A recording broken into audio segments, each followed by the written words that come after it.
안녕하세요. 지금 시간이 1시 13분인데, 오후. 그런데 오늘, 저희 단톡방에 올라온 글이 하나 있어가지고, 여기에 대해서, 제가, 어떤 분들은 거기에 그 엄지척을 올려놓으셨는데, 이해가 되지 않아가지고, 그러니까 그런 내용에 또 엄지척을 올릴 수 있다는 것 자체가 어떻게 보면은 아직도 너무 좀 이해를 못 하신다고 생각을 해서 그 부분을 좀 설명을 좀 드리려고 합니다. 그래서 짧은 시간 내에 그 질문에 대한 답변을 좀 할까 하는데 화면 공유를 통해서 말씀드리겠습니다. 자, 일단은 이 내용으로 나온 건데요. 그거를 여기에 제가 화면 캡처를 했고, 마지막 부분이 조금 이렇게, 잘렸는데, 이 부분은 특별한 내용이 없어가지고 제가, 좀 스킵을 하고, 이에 대해 가지고 제가, 여기에 퀘스천 마크 단 내용에 대해 각각 제가, 이전 영상에서 설명한 내용처럼 구체적으로 근거와 주장을 다해, 보세요. 저는 다 설명했습니다. 모르시는 게 다네요. 구체적인 내용을 다 설명하면 영상으로 설명드리죠. 라고 했기 때문에 제가 이 내용을 가지고서 좀 설명을 할까 합니다. 아예 그 답변이 없어가지고. 자, 그러면은 우리는 스태킹 할 때 현금으로 하지 않았다. 제가 이 말씀은 한참 정말 그 수도 없이 말씀드렸으니까 이건 맞아요. KOK로만 스테이킹 했다. 절대로 아니지요. 그렇게 스테이킹으로만 했다는 내용을 저한테 제시를 하세요. 그 다음에 비트코인, 이더리움, USDT 등으로도 스테이킹을 하지 않았나요? 저는 이걸 찾기 위해서, 그리고 이 스테이킹을 우리는 비트코인, 이더리움, USDT 여기서 언급한 세 가지와 KOK 이렇게 했다라고 말씀드렸죠. 그리고 비트코인, 이더리움, USDT로 스태킹을 한 이유까지 설명을 드렸죠. 왜? 초창기에는 KOK가 상장이 되어 있지 않기 때문에 비트코인이나 이더리움, USDT는 국내 거래소에서도 다 매수를 할 수가 있어요. 그래서 제가 말씀을 드렸던 게 결국에는 USDT는 국내에서는 따로 매수를 할 수 있을런지 모르겠는데 해외 거래소를 이용하는 사람들이 USDT 같은 경우는 비트코인이나 이더리움을 팔면은 매도를 하면은 USDT를 갖고 그거를 보관하고 있던 거를 바로 스테이킹을 할 수도 있기 때문에 이렇게 비트코인, 이더리움, USDT 이걸로 우리는 상장이 그렇게 많이 되어 있지 않았기 때문에 2021년 2022년 한 6월, 7월 이때까지도 비트코인, 이더리움이 소량이지만은 스테이킹이 계속되고 있었어요. 근데 이 사람이, 김민나라는 사람이 도대체 제가 이야기한 거를 한 번이라도 제대로 들어봤는지 정말 의심스럽고 제가 이런 이야기를 그러니까 KOK로만 스테이킹 했다. 그 다음에 이런 걸로는 스테이킹 하지 않았다라고 한 적이 한 번도 없지요. 그 다음에 KOK로만 스테이킹을 했으면 KOK로만 스테이킹 하지 않았어요. 왜? 비트코인, 이름 등이 들어있는 직업을 찾기 위해 노력하고 있나요? 우리는 끝도 없이 이야기를 하고 있는 게 비트코인, 이더리움, USDT 왜 이거에 대한 입출금 내역서를 제가 가지고 있기 때문에 그래서 이거를 찾기 위해 가지고 법적으로 하는 것보다도 우선순위를 지갑 찾는 데에다가 두고 있다. 법적으로 판결을 받고 범죄 행위가 확인이 되기 전에 이 비트코인, 이더리움, USDT를 제가 스테이킹 절차 거기에 다 설명을 했던 내용에 다 포함이 되어 있었죠. 근데 이 사람은 도대체 뭘 알고서 이런 이야기를 하는지 여기에 이 사람 이름이 저희는 닉네임을 위주로 쓰라고 했기 때문에 아, 그리고 우리 단톡방에 올라왔기 때문에 그대로 김민나라는 사람 이름을 그대로 거론을 하는 겁니다. 그 다음에 그래서 저희는 이 스테이킹 지갑, 특히 비트 이드, 그다음에 USDT 여기는 빼먹었는데 뭐 등이라고 했으니까 이거를 찾는데 정말 모든 것들이 제1차적으로 우선적으로 찾고자 하는 게 이거죠. 그러니까 아예 말이 안 되죠, 그죠? 결론은 우리들이 스테이킹 할 때 KK 외에도 바로 현금화 할 수 있는 비트, 이드 등으로도 했으니까요. 스테이킹을 앞에서 말씀드렸다시피 이거 비트 이더 USDT까지도 우리는 스테이킹을 하는 데에 사용을 했어요. 원금 보장, 플랫폼 가격. 저는 거꾸로 이 사람한테 정말 묻고 싶은 게 원금 보장이라는 내용을 근거를 확실히 보여달라. 그다음에 플랫폼 가격 해놔놓고 KOK의 시장 가격이 오르면 시장가와 플랫폼가의 격차 해소를 위한다는 명분으로 플랫폼가를 어, 여러 번 인상했지요. 시장가가 오를 때, 그러니까 플랫폼가 자체가 실제로 그 격차를 여러 번의 평균을 제가 지난번에 내봤는데 확실한 그 수치가 지금 생각이 나진 않지만은 26점 몇 프로였던 걸로 기억을 해요.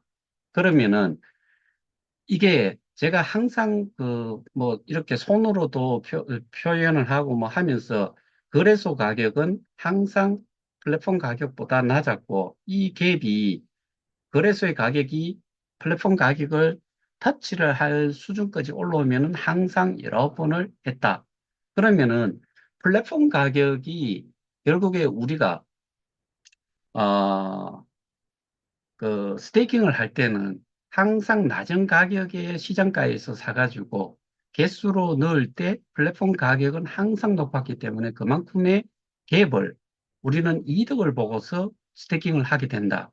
그래서 비트코인이나 이더리움, USDT는 그 이후에는 거의 시장가하고 플랫폼 가격이 같기 때문에 그것들은 결국에 스테이킹 하는 쪽으로 해서는 어, 여기에 참여하는 사람, 스테이킹 하는 사람 기준으로 봤을 때는 KOK로 스태킹 하는 사람들보다는 항상 어떻게 보면은 시장 가격으로 플랫폼가를 적용을 받았기 때문에 보상을 받을 수 있는 그 보상 수량도 분명히 낮다. 이렇게 제가 설명을 계속 드렸지요.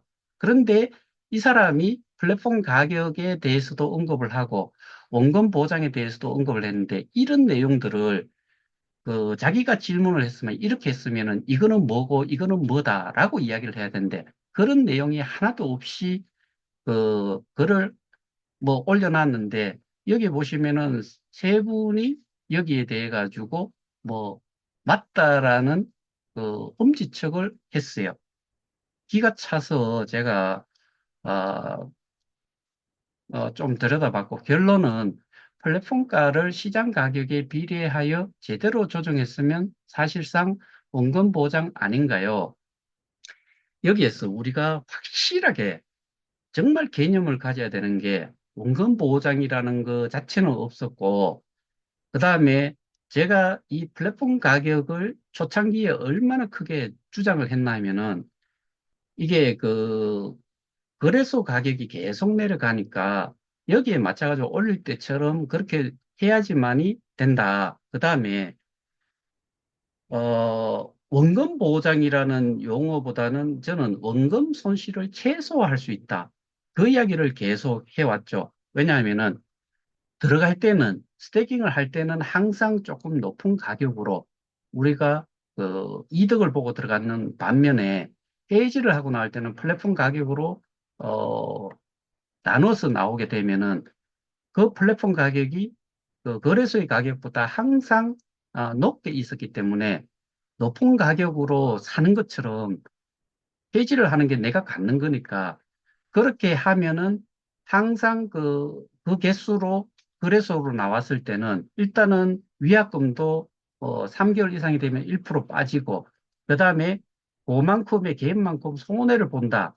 결국에 들어갈 때나 나올 때나 그거를 합쳐가지고 비슷한 플랫폼 가격의 갭을 가지고 있었다 그러면은, 거래소 가격과 플랫폼 가격의 갭을 가지고 있었다 그러면은, 이거는, 어, 저희가 들어갈 때나 나올 때나, 그러니까 합쳐가지고는 상세 시키고 나면은 그 부분은 원금 손실이 거의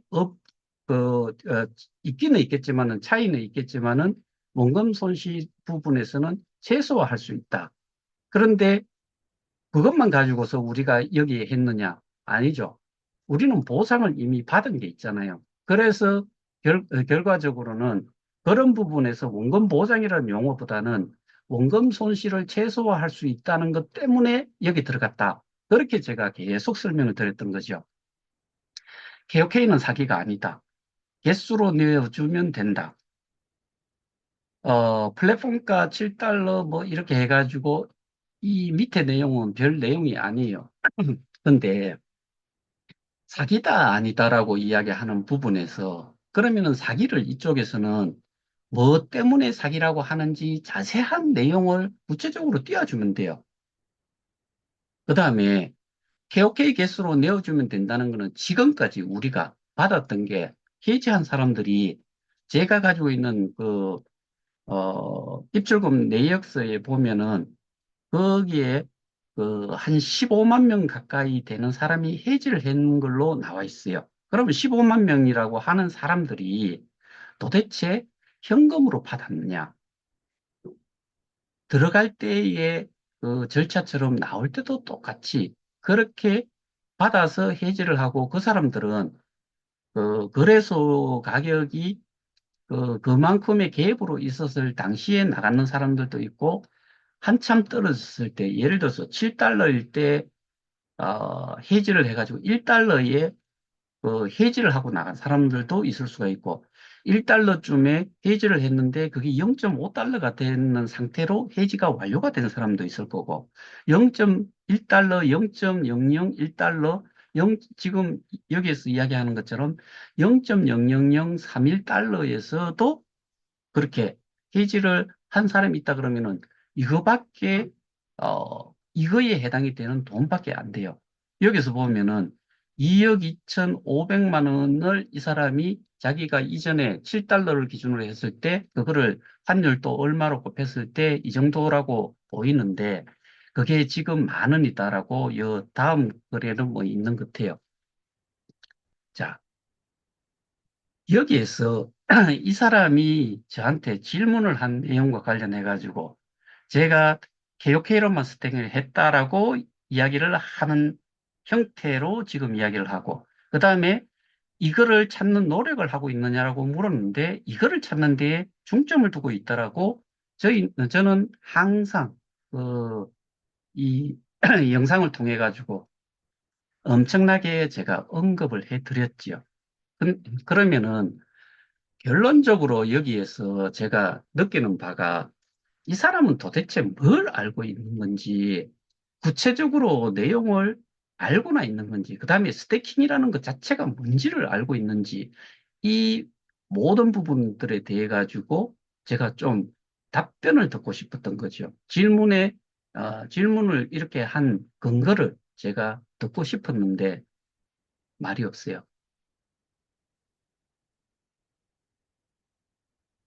그리고 여기에 관해 가지고 이렇게 엄지척을 하고 한 사람들은 이 내용을 제가 지금까지 띄웠던 내용을 들으셨으면 아실 건데, 아직도, 어, 여기에 대한 내용에 동의를 하는 분이 계시는 것 같아요.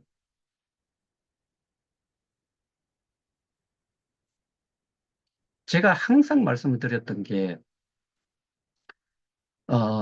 스테이킹을 그, 스테이킹을 하고 나서 US 달러로, USDT가 아닙니다. US 달러로 그 표기가 돼 있는 교환 자산으로 돌려받을 수 있다 그러면은 저도 적극적으로 지금 이렇게 이야기할 이유도 없죠. 근데 그거는 절차상 그렇게 될 수가 없어요. 그리고 비트이더 USDT 지갑을 찾는다고 해도 여러분들이 그거를 게이지를 해갖고 나간다고 해가지고 비트이더 USDT로 돌려줄 수가 없어요. 그럼 어떻게 해야 되냐? 비트에이도 USDT도 스태킹을 했고, KOK도 스태킹을 했고, 그러면 스태킹은 기본적으로 보관이 되어 있어야죠. 투자금이 아니잖아요.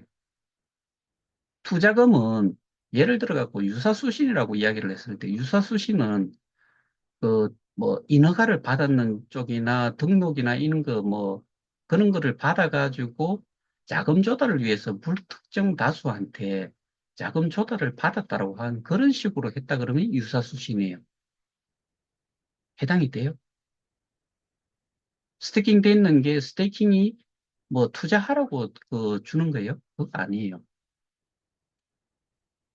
자, 여기에서 제가 하나를 그 뭐 여기에 떴기 때문에 하나를 보여드릴 건데 이게 그 주식회사 미디움이라는 데에서 그 교환 주식으로 인수를 했다는 업체예요. 메탈아츠 컴퍼니 인코퍼레이션 MTRT라고 하는 거예요. 이게 2020 1년도에 인수를 했대요. 여기 보시다시피 이 회사의 장외 거래 주식 거래가 된 게 이게 금액이 뭐 예를 들어서 2015년 3월 31일에 0.02달러예요. 쭉 가다가 2021년 6월 29일에 0.05달러예요. 그러다가 이게 2000 어, 2022년 2월 28일에 7.8달러가 돼요. 그리고 지금 쭉 해가지고 현재 오늘 0.1달러예요. 이 회사가 매출이 얼마인 줄 아세요? 이 회사의 매출은, 이게 제가 화면 공유를 안 했네요. 말씀드렸던 그건데, 방금 말씀드렸던 차트를 보시면은, 이 회사를 주식회사 미디움이라는 데서 인수를 한 거예요. 그러면은, 여기가, 어, 이 거래량이라든가 뭐, 이거 제가 여기에, 다른 데서는 봤는데, 몇 주 안 돼요. 이게 장외 거래가 되고 있는 거예요. 핑크 시트에 올라가 있는 거예요.